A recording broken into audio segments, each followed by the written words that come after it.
So now is time to meet our special guest, which is Tara Colquitt. Tara, good to see you. David. And Tara, Nice to see you.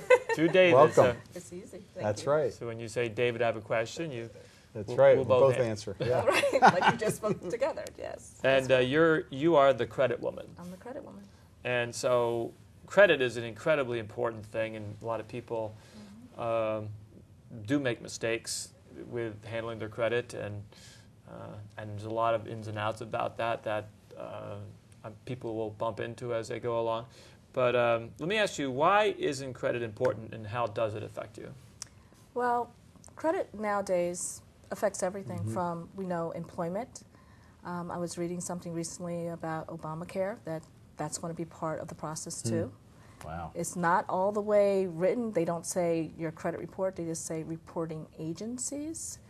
But it's still being put together. Right. So credit is everything. It's insurance. It's dating sites. People ask for your FICO scores now because they just want to know. That's funny. Wow. Yeah, it's funny and God. sad at the same time. Right. So I don't think there's any part of credit that doesn't affect some part of your life at this point, unless you just don't care about it at all. If you just determine it's not part of my life, then it's not important. But for anyone who's looking to move forward, Right. it's definitely a very important part of their life. What is credit counseling? Can you kind of give us an overview of Yeah, that? credit counseling is where I tell you the truth as opposed to credit repair, which Yeah. I tell people there's no such thing as repair. You have to look at your situation and determine whether I can even help you or whether you can help yourself. So I pre-qualify people. You need income because money got you into the problem and money will get you out of the problem. Right. Whether you didn't understand how you should work with your money or you lost income or death, divorce, health issues, Right. or underemployment. Those are the 4 or 5 things that if people who were paying their bills fine, something happened, it's a big blip in your life, you have to have income again, and you're in a storm. And I tell people, if you're in the storm, I can't help you, Right. honestly, and you need income. And that's hard for a lot of people to hear because they're not used to not having income. They're not used to not paying their bills on time. And so when I talk about counseling, I have to make people feel okay with that. It's okay. It's not cancer. Right. You can live with poor credit. You really can. Yeah. Don't take it too seriously. Even though that's my business, it's not cancer. Yeah. You can live through it. So how do you go about improving, helping clients improve their credit? Well, the pre-qualification process is income. You have to have a written spending plan, which is the budget, but budget sounds like diet, and spending plan sounds like you can spend money. You just have to know what you're spending. Right. If you have any of the big issues, IRS, student loans, child support issues, it's government. They're going to get their money. Right. Always. Right. And I could help you do everything else, but if you don't get those straight, you'll never get what you really want. So I always talk to people about that first. They have to handle that first. And last is, what's your big why? So if you really want something, you're going to have to change something. And I get for women love to say, let me tell you the truth. I like to shop. Yeah. Okay, you're going to have to change something. And for men, it's, I like my car. You might have to change something. Right. So if you're willing to change, then I'm willing to help you. I'm willing to counsel you through. Because honestly, I can't do anything that you're not willing to Right. do. Yeah. Wow. Well, it must be. Is it difficult? I mean, how do people find you, or how do you find them? Well, people usually find me through real estate agents, mortgage brokers, because that's the first line of defense when you go to buy a house. What are they going to say? Do you have money, and can you get a mortgage? Is your credit in order? So they're my biggest referral sources. And then previous clients, because they know I'm going to tell people the truth. I can't help everyone. I know I can't. But at least I can tell you the truth. Yeah. And even for people who are unemployed, and once again, if you're looking to get a job, they're going to look at your credit to see whether you should get the job. What comes first, chicken or the egg? You know, you need employment, you need money in order to fix, improve your credit. So I do tell people you need to look, and you should go to annualcreditreport.com. That's free. That's through the government. And look to see what's on your credit report. I think the best thing to do is have a good proactive approach to employers. And then once you land the job, like they love you, then you have to say, by the way, I haven't been employed for the last 8-9 months, and that took an impact on my credit. But as soon as I get the job, I already know exactly how I'm going to repay everyone. That's big.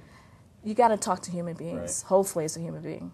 Does it take real long to repair credit? I mean, how long of a process is it? I guess it all depends on how bad things are.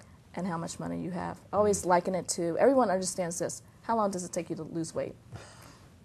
It takes as long as it takes. That's right. That's It takes as long as you're willing to do something. So everyone knows if you eat right, drink water, and exercise, you're going to lose weight. Yeah. And I always say, if you go in the past, dispute and settle. Present, pay your bills on time, and you have to build credit for the future. Your FICO score really loves that. How quickly can you do it? If you can do it in 2 weeks, it's going to be pretty quick. But if it's going to take you 2 years, and some people it does take 2 years, then it is what it is. Yeah. I don't know if this is something you do, but bankruptcy, I mean, do people, you know, have I to tell discharge people- debt and then try to rebuild from there? That's why I really talk to people about how much is their debt also. Because if you have bad consumer debt, you shouldn't repay it. It's too much. Most people would take them 3 to 5 years to repay it, and it's bad debt, and they can't live. And so I have a referral source that I send all my bankruptcy. Once again, she does a free consultation. It doesn't cost anything to talk to someone to see if you can, if bankruptcy is a better option than credit counseling. So consumer debt is bad debt, and it's best not to pay that back. No, it's depending on how long it is. I mean, some people within 6 to 8 months they can repay it. That's fine, because bankruptcy is not easy at all. I don't just say, oh well, just do bankruptcy. Right. Because especially nowadays they've changed all the laws with bankruptcy. It's not a clean slate. You're going to pay something back unless you're truly destitute. But I do say to people, maybe it's too much for you for 3 to 5 years that you can't even live properly, that you only have $300 left over at the end of the month to pay $18,000 worth of debt off, which maybe I can do a settlement of half that. That's still $9,000. Yeah. And you can't move forward. That's a long time. Right. That's a very long time. I've also heard when you stop paying on your credit cards that the interest rate just jumps significantly overnight. So that just kind of snowballs things. I have a friend who had $30,000 worth of student loans. Now they're 50. Well, if you didn't have money to pay it at 30, and they're not defaulted, they're deferred. Yeah. She can't do anything with it. Yeah. And so the same thing with bad debt. Although in credit, there is a start over. So 7 years for bad debt. And if it's a judgment, any type of legal issue, most people will have rental issues that they didn't pay their rents. That'll leave in 10 years. It'll come off in 10 years. But that's a long time. Sure it is. To just kind of say, I can't do anything with my life. So I always tell people you need to look and see where you are and see if you can change something. Right. Of course, you need income. That's the first thing. Yeah. What changes can you make in your life to make yourself more credit conscious? Well, I don't have a credit card. I have a debit card, no credit cards. And every time you go to any shopping place, they'll say you can get 10% off right now if you get this. Yeah. I'm like, first of all, should you be buying whatever you're trying to buy unless it's really something necessary? So you want to do your spending plan. Once again, you can spend any money you want, but it has to be written down. You have to be conscious of it.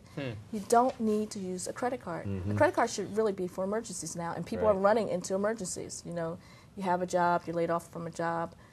That's an emergency only. Right. So I just want people to be conscious of and maybe why they're spending. So sometimes people are spending to take over for something else. You know, something's not right in your life, divorce. Right. You know, your relationships. Maybe that's not feeling very good to you, so you're doing the spending for some other reason. So I had one client, and she was a great case. It was something. And I don't care what it is. I don't ask people what their personal thing is. I just want you to stop it. Right. So she was spending $1,200 a month on groceries. It was a family of 4. I said, you know, I'm sorry, is anyone obese in your family? Is everyone obese? Because that's a lot of food. And she was throwing away food. It was something going on. And I just text her every week and just said, how much did you spend? She saved $600 a month, which allowed her to pay her bills on time. Right. Oh, wow. And then her credit score went up, and then she could purchase the home she and her husband wanted. That's great. So it's a change, and once again, I just want you to make the change. Right. You know what the change is. Each person knows what the change they need to make. Are you willing to make that change? Right. No magic. It's not magic. That's right. Yeah. So what does good credit look like? Oh, well, it depends on what you want to do. So if you want to purchase a home, 620 to 640 is good credit. But if you want to go into business, you need 680 or higher because now you're doing a risk and they want to make sure you're going to repay the monies. So good credit looks like 3 good trade lines, no collection or charge-off accounts, no lates for 12 months. That's good credit nowadays. And that takes time. And that's why when I have clients, they have 1 year's worth of service because I need you to be kind of pristine for 1 year. Yeah. No lates on credit card payments, no late payments on car payments, no late payments on mortgage, nothing. I set up systems for people, so people sometimes have money, but they forget or they're running around. And I'm like, no, you're starting over now. They don't like any 30-day lates. People are just forgetful, or they forget, or life gets very complicated. It does. Yeah, I can see how that could happen. So they may have the money. I've heard a lot of times where people have the money, but they're just not paying attention. They're not paying attention. So always tell people you need to be 30 days ahead. So it's May now. You should be ahead paying June bills, not May bills. Of course, that takes income again. Right. Always be 30. And then, therefore, you can't be 30 days late because now you have 60 days, really, to go forward. Right. Wow. So how do you select a company to assist you? Well, you should select me, of course, because Absolutely. I'm right here, right? That's right. But I always say to folks, you should know exactly what someone is giving you. So I have people sometimes that they're like, I don't know what they're doing. Well, you pay money for this. I mean, you should know what someone is giving you, what the promise is. So it's lots of great companies out there, of course. Well, who do you specifically work with? I mean, what range of people do you work with? I work with, well, not unemployed and not anyone on like disability or something like that, but I work with any range of folks. I really, one of my passions is to work with young people before they get into trouble because why repeat a mistake? You know, we can get to you right ahead of time. And I always tell a client that once I've taught you something, it's your responsibility to go back and teach everyone in your family the same thing. And people have to be open with their children about this is how this happened, so they don't repeat it. Hopefully they don't repeat it. Do you work with people who are just forgetful and don't get them a schedule? It's mostly people who want to purchase a home, people who want to get jobs, people who want to stay in a job. Because I had someone that worked for TSA, and literally Big Brother was watching, and they sent her information on her credit reports and gave her 3 weeks to say, what are you going to do? And fortunately, someone knew me and referred her to me. And it was revealed she has a gambling addiction. That's why she wasn't paying her bills. Once again, there was something going on, and she had to divulge that to me. But it's okay because I'm not telling anyone else. I mean, but if you have a problem, you need to get assistance. So it wasn't just her credit. It was, okay, you need to go to counseling in order, because otherwise you're just going to repeat the whole cycle again. Do you find gambling is a frequent cause of credit issues? No, I find it's the economy right now that's the big issue. How about this woman who was out and paying $1,200 a month for food? How did she cut back? I mean, what changes did she make? I don't know what her issue was, because it's only if someone reveals that to me. I text her. She knew somebody was watching. Big sister was watching. So I would text her. Accountability. I would text her once a week and say, how much did you spend? $99 instead of $300. She was so proud of herself. So she had someone, even when she was going shopping, she had me knowing I'm going to ask. We did that for about 6 weeks. She's great now. But I don't know what the issue was. Maybe she was looking at the prices on what she was buying, possibly. Sometimes she said she was throwing away food. So that means to me you would cook something and maybe, why are you throwing away food? That's something different. That's something different. It might be stress for some reason. But I have a question about credit cards. Some people say you should have a credit card to build credit. Some people say you don't have a credit card, you use a debit card. What's the rule about credit cards? When you're rebuilding credit, you should get a secured credit card. It's usually you can get one for a very low amount, $200-300. And I always say to people, you want to use only 30% of whatever the credit limit is. So if it's $200, $60. And that triggers for the FICO scoring system again. It triggers like you're using credit, but you're not abusing credit. Paying it back. And so a lot of people say, I don't like using credit cards at all. But it's a system and it's a game, and you have to play the game. You have to play it. So you would say to rebuild credit, get a credit card and only use up to 30% of your credit limit and pay it off every month on time. On time. Not pay it off all the way. You want to keep a little bit of a balance on there. Yeah. You do? Yeah. Just a little bit. Balance each month. Yeah, $10, $20. It's just how they're going to, the FICO scoring system. It's so just in how other words, if you have a credit card and you owe $500, you pay $450, Yes. you keep $50 on there. Yes. It's not bad to pay it off. It's never bad to pay something off, but if you want the best FICO score, you want to do that. That juices it up, huh? Yes. Wow. It does. That's interesting. Interesting. Yeah. And don't close out outstanding credit cards now, because Yeah. when they close it, when someone closes it, looks like there's a problem. When there's not a problem, you might say, I just don't need 10 credit cards anymore. Right. But now I'm just like, put them to the side, unless they're charging you money each year A to yearly have them. fee, Yeah. So that's it. Interesting. Interesting. Yeah. Well, thank you for coming on.